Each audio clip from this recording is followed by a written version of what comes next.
Je, wajua ukweli kuhusu ukimwi? Hivi, ukimwi ulianzia wapi? Nani kaleta virusi hivi katika uso wa dunia? Nia na lengo lake lilikuwa lipi? Na kwa nini hauna tiba? Hivi ni kweli kwamba virusi vya ukimwi havina dawa? Hii leo katika The Fact Book naenda kuchimbua ukweli kuhusu dhana hii, chanzo cha virusi hivi pamoja na malengo yake. Ukimwi, ama ukipenda ukosefu wa kinga mwilini,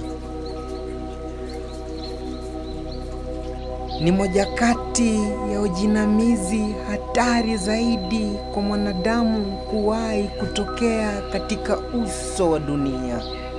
Wengi wanasimulia visa vya virusi hivi. Wanasema kwamba kilianzia kule Afrika, haswa Afrika ya Kati, kule Kamerun. Wanasema kwamba ulianzishwa na sokwe, yaani wanamaanisha mwanadamu kaambukizwa hiki kirusi kutokana na kumchinja sokwe. Hivi nani aliyekuwa akiwawinda sokwe? Na kama huu ugonjwa ulikuwa kwa sokwe, ni sokwe wangapi waliathirika? Hivi kirusi hiki ni cha mwanadamu tu, ama pia kinaweza kumshika mnyama? Na nani kagundua kwamba sokwe wamebeba ugonjwa huu? Sasa najua wengi wetu tumeanza kukenua akili zetu. Hivyo basi, wacha tuchimbue ukweli kikamilifu. Hii yote kuhusu chanzo cha ukimwi ni nadharia tu, maana sio kweli. Ukimwi ukiutazama vizuri ni virusi ambavyo vinaenezwa kwa njia ya majimaji yeyote kutoka mwili wa mwanadamu pekee. Majimaji haya ni pamoja na damu, mate, maji ya ukeni ama ukipenda vaginal fluid, na sahawa ama semen. Wanasema ukimwi ulianzia Afrika ya Kati, kule Kamerun na Kongo miaka ya 1983, kisha ukasambaa kote duniani. Usisahau hii ni miaka ya baada ya vita vya pili vya dunia. Ukweli ni kwambie tu, kirusi hiki hakikuanzia Kongo wala Kamerun. Hii ni moja kati ya silaha hatari sana ambayo ilitengenezwa kwenye mahabara ya sehemu moja kule Uchina. Jaribio la kwanza kabisa la silaha hii lilifanyika kule Urusi, kisha baadaye likafanyika kule Marekani. Maandalizi pamoja na kutafuta tiba ya silaha hii ilichukua takriban miaka 40. Sasa silaha hii itasafirishwa vipi? Maana mnamo mwaka wa 1981 silaha ipo tayari.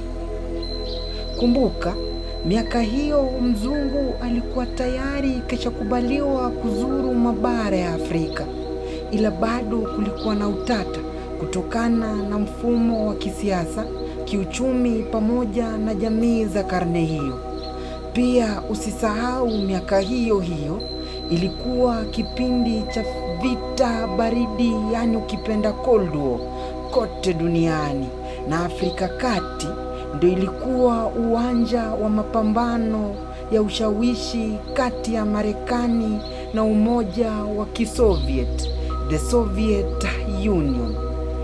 Hali hii ilipelekea ugumu wa kusafirisha silaha hii hatari.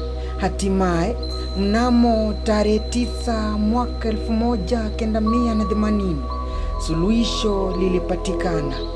Timu ya wanasayansi iliongozwa na mwanamke mmoja hatari sana katika uwanja wa sayansi, aitwaye Beatrice Hahn, waliweza kugundua kwamba hiki kirusi hakiwezi kumdhuru mnyama yoyote, haswa wa mwitu.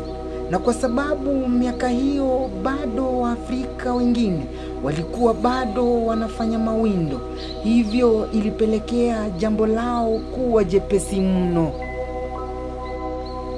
Sasa swali likabakia, kwa nini taifa lengwa liwe Afrika?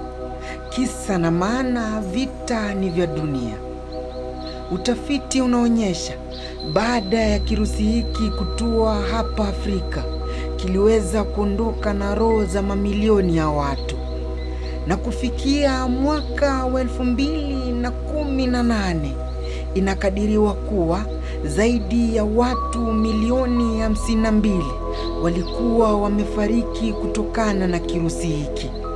Sasa, mbali na vita, ni nini ilipelekea mwanadamu mpaka kaingiwa na unyama kama huu?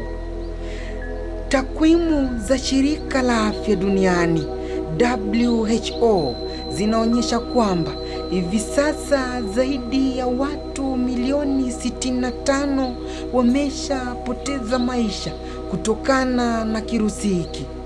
Idadi hii ni sawasawa na watu Kenya nzima pamoja na sehemu robo ya watu wa Tanzania. Siku zinavyozidi kusonga, kitendawili hiki kinazidi kufichwa, na ili kukipoteza zaidi, zipo tembe za kupunguza makali ya kirusi hiki. Wamekipa jina ARVs. Sasa kwa nini tupewe kinga pamoja na tembe ili hali kuna dawa kamili? Na je, kuna uhakika upi kwa 100% kwamba kinga inazuia maambukizi? Mimi The Lucky Sealer nimekuandalia The Fact Book ili kukuelimisha wewe na facts kamili kuhusu walimwengu. Wapo wanaosema kwamba kirusi hiki kililetwa ili kupunguza usherati, na wengine wanasema kirusi hiki kilikuwa nia tu ya mzungu ili kupunguza idadi ya watu duniani. Na je, ni kwa nini akawaza vile? Ama tu kajawa na tamaa ya dunia?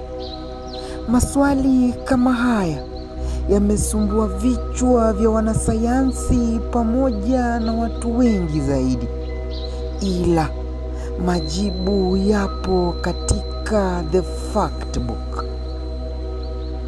Endelea kutazama The Fact Book ili upate kufahamu zaidi kuhusu walimwengu.